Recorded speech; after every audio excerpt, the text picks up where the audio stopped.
Preparando o Domingo. Bem-vindo, bem-vinda a mais um encontro Preparando o Domingo. Eu sou Carlos André, nós vamos juntos refletir os textos do 29º domingo do Tempo Comum. É a palavra de Deus que nos inspira as nossas ações, as nossas reflexões sobre a vida, sobre o mundo, sobre nós mesmos, sobre o destino de cada um de nós, sobre a humanidade, tão carente de reflexão em tempos como esses, em que a guerra faz sofrer a tantos.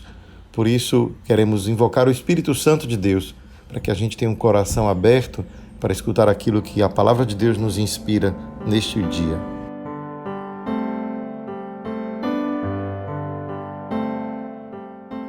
Venha Espírito do Pai e do Filho, venha Espírito de amor, venha Espírito de infância, de paz, de confiança e de alegria. Vem alegria secreta que brilhas através das lágrimas do mundo. Vem Espírito Santo, vida mais forte que nossas mortes. Vem Pai dos pobres e advogado dos oprimidos.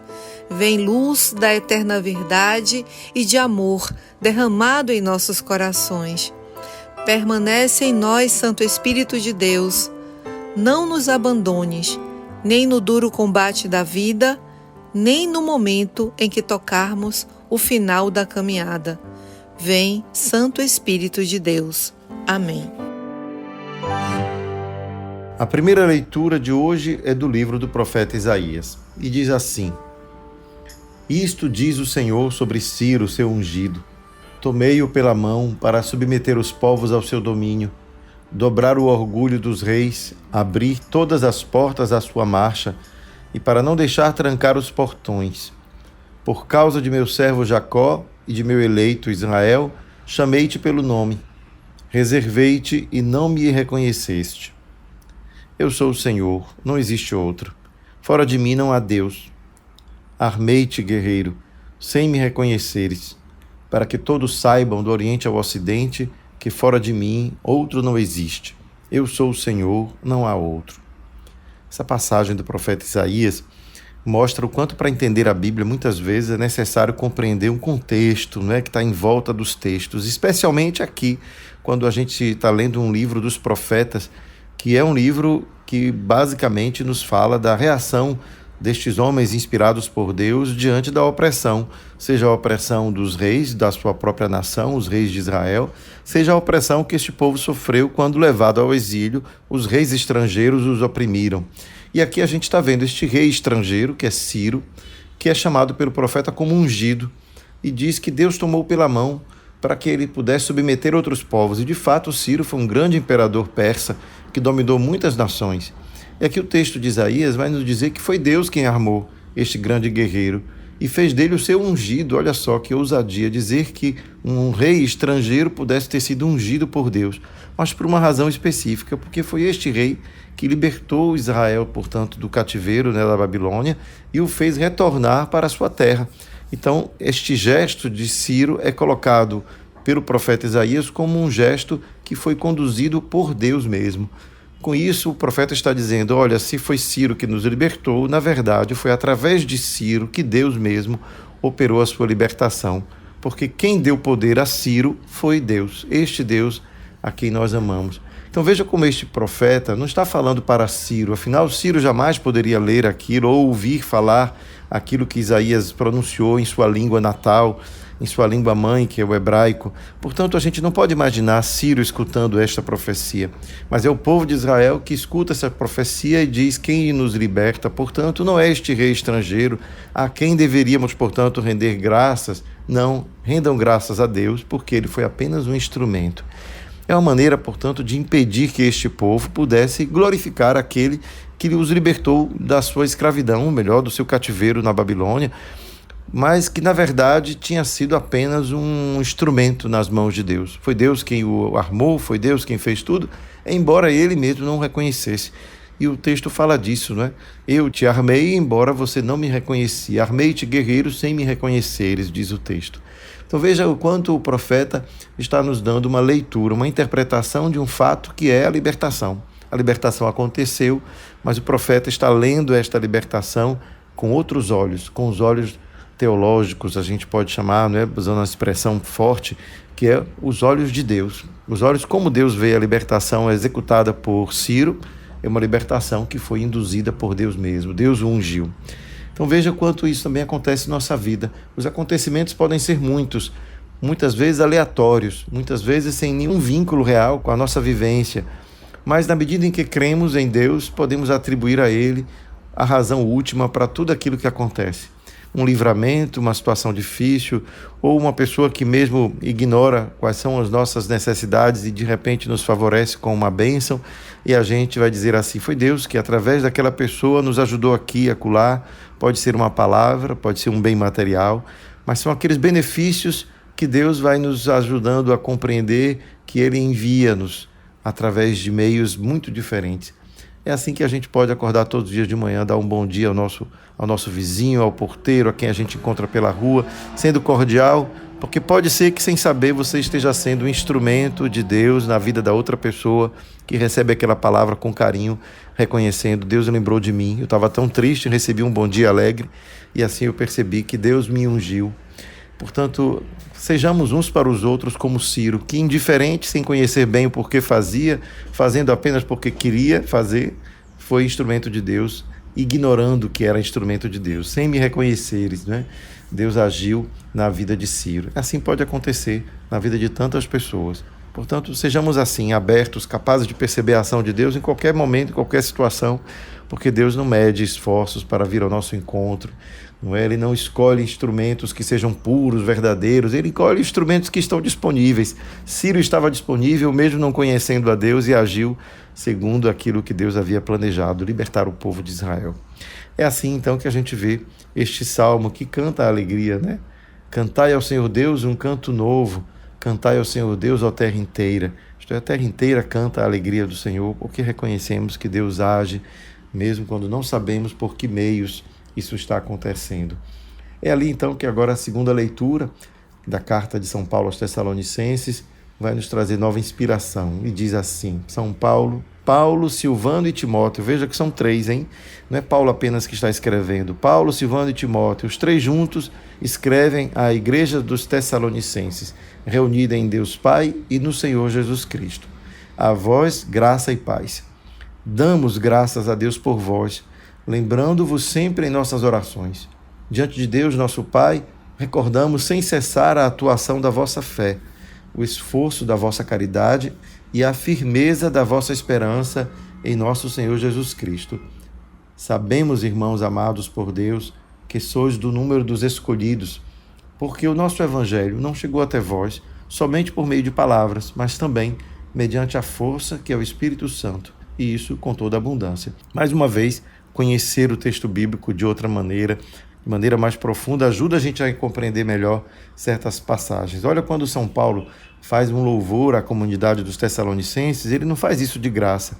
Quando ele diz o esforço da vossa caridade, a firmeza da vossa esperança em nosso Senhor Jesus Cristo, a gente pode descobrir que essas frases têm uma repercussão muito profunda, porque o povo dos Tessalonicenses sofreu uma grande perseguição logo depois que Paulo passou por ali e evangelizou e convidou a todos a formar uma comunidade. Paulo mesmo foi expulso da comunidade tessalonicense. Saiu de lá fugido porque queriam matá-lo, os seus adversários. E Paulo ficou muito preocupado com os que ficaram lá. Será que eles também vão ser perseguidos e vão suportar a perseguição que eu suportei? Então, nesse sentido, Paulo está retornando uma carta elogiando a maturidade da fé desses tessalonicenses, que por tão pouco tempo tiveram a oportunidade de escutar o anúncio de Paulo, mas já demonstraram uma grande firmeza e uma grande esperança, uma firmeza da vossa esperança em nosso Senhor Jesus Cristo. Então esse elogio de Paulo é um elogio fundado em uma realidade bem concreta. É importante a gente saber, não é, o quanto os tessalonicenses mereceram esse elogio de Paulo pelo testemunho de fé que eles deram. E aí Paulo, portanto, dá graças a Deus por eles, porque no fundo reconhece foi a força de Deus que agiu naquela comunidade tão nova e já tão provada desde o início na sua fé. É assim então que a gente também se dá conta, não é, de que na hora da prova não é quando nós nos sentimos mais frágeis, a hora da prova é quando Deus está mais presente. Né? Quem não conhece é o famoso poema das pegadas na areia. Né? Quando a prova é forte, é quando Deus está mais perto da gente para nos sustentar não permitir que nós fraquejemos. Então é assim que a gente vê a firmeza da vossa esperança em nosso Senhor Jesus Cristo. Não percamos jamais essa palavra, né? A firmeza da nossa esperança em Jesus Cristo é o que garante, portanto, que a nossa fé será uma fé atuante, que vai poder demonstrar nos momentos de prova justamente a força que ela tem, nos mantendo de pé, nos fazendo confiar com toda a esperança. Aleluia, aleluia, aleluia, aleluia, aleluia, aleluia, aleluia, aleluia. Proclamação do Evangelho de Jesus Cristo segundo Mateus. Naquele tempo, os fariseus fizeram um plano para apanhar Jesus em alguma palavra. Então mandaram seus discípulos, junto com alguns do partido de Herodes, para dizerem a Jesus: Mestre, sabemos que és verdadeiro e que de fato ensinas o caminho de Deus. Não te deixas influenciar pela opinião dos outros, pois não julgas um homem pelas aparências. Diz-nos, pois, o que pensas. É lícito ou não pagar imposto a César? Jesus percebeu a maldade deles e disse: Hipócritas, por que me preparais uma armadilha? Mostrai-me a moeda do imposto. Levaram-lhe então a moeda. E Jesus disse: De quem é a figura e a inscrição desta moeda? Eles responderam: De César. Jesus então lhes disse: Dai, pois, a César o que é de César e a Deus o que é de Deus. Palavra da salvação. Meus irmãos, mais uma vez aqui a leitura da Bíblia nos convoca a uma compreensão que vai para além do texto. Afinal, quem é César, não é?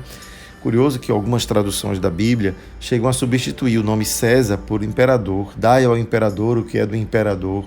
O que mostra que, na dificuldade de saber quem é esse tal César, é melhor dizer logo que ele era o imperador, isto é, aquele que tinha poder de fato sobre Israel. Afinal, a moeda que estava ali gravada, o rosto dele.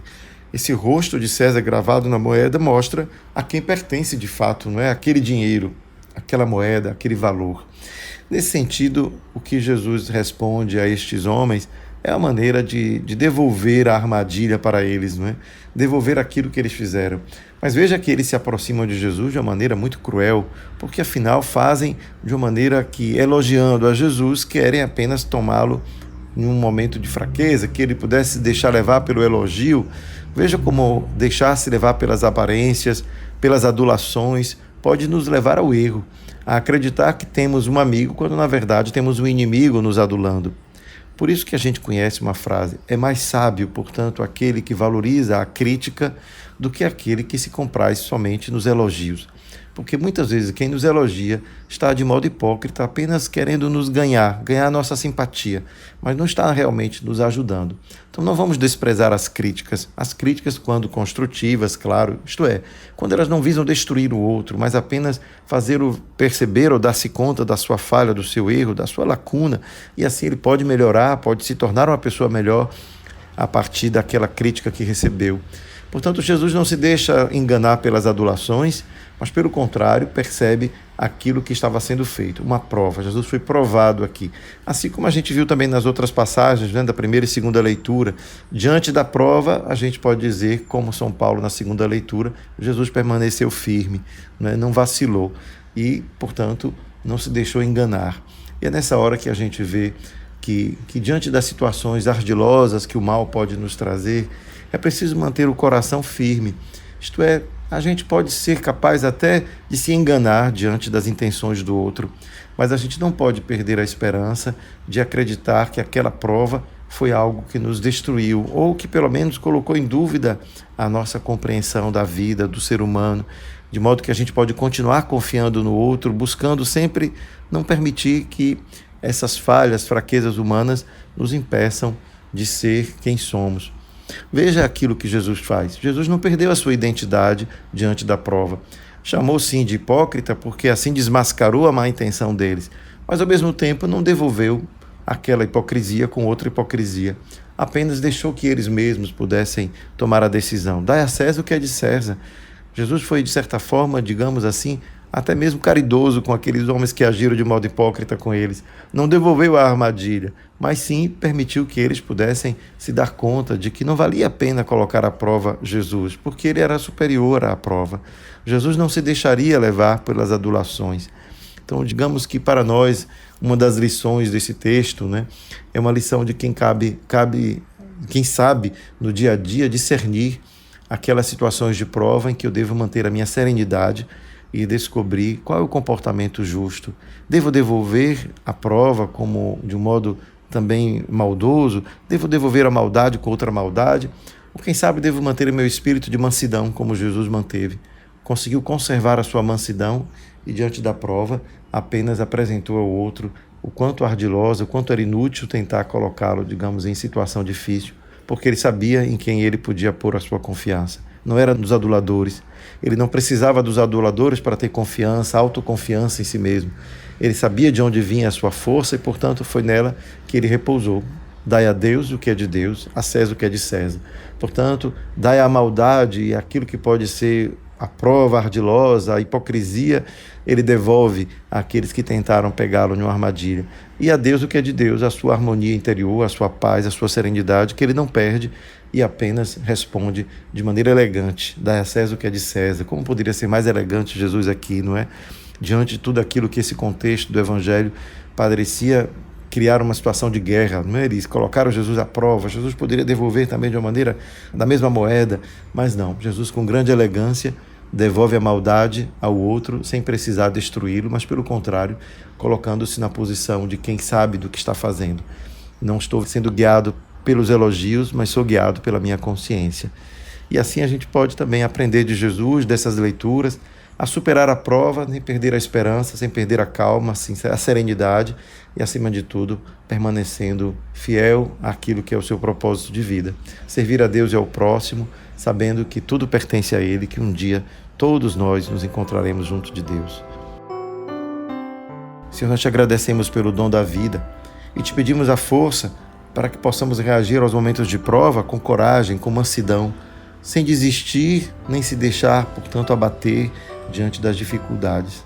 Ajuda-nos, portanto, a ser firmes na fé, na esperança e assim, consolidados no amor, possamos enfrentar qualquer situação, sabendo que aquele que nos ama é o nosso vigia, que nos guarda os passos e que um dia estaremos todos reunidos junto a com Ele.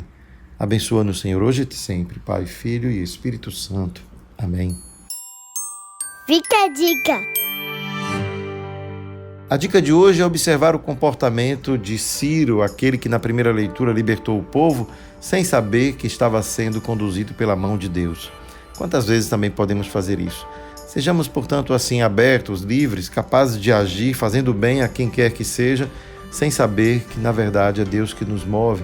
Podemos fazer o bem sem saber que estamos sendo instrumentos de Deus. Vamos fazer o exercício nessa semana, sem se preocupar muito com a quem nós realizamos o bem, deixar que sejamos instrumentos de Deus na vida do outro. Fica a dica.